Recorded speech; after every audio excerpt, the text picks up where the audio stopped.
با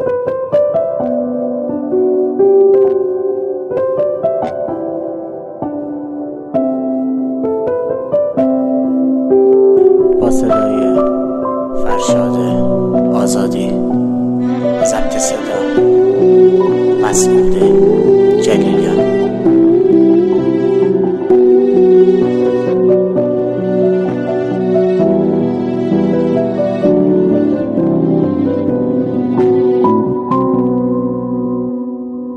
دواره هم خسبیه بشی دله بیچارم، دواره هم افسردگی حتی پخش بیگانم. چاره رشم و خدا فربی کسمم، در و درم هر کل دنیا هار سرم. بغزری خفمم که درم آگرم نمتونم و خدا دخمکم ممرم. هر بشی ناین دوما هم نفسم هرچی کسم زندگیم فقط تونی. کل کسم شمل من ازرد نشوتون خدا برا.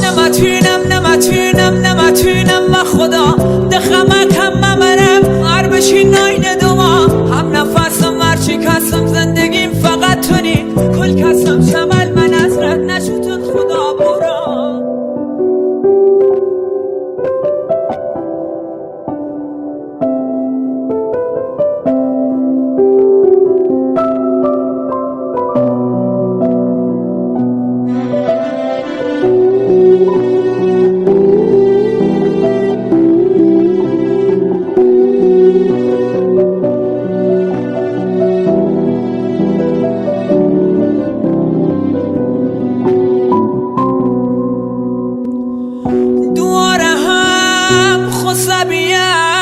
بشی دله بیچارم، دواره هم افسردگی حتی پخش بیگانم.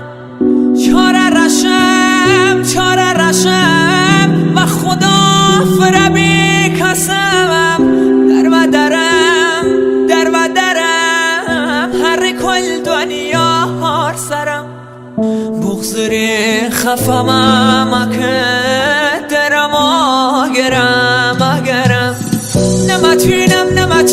نمتونم و خدا دخمکم ممرم. هر بشی ناین دوما هم نفسم هرچی کسم زندگیم فقط تونی. کل کسم شمل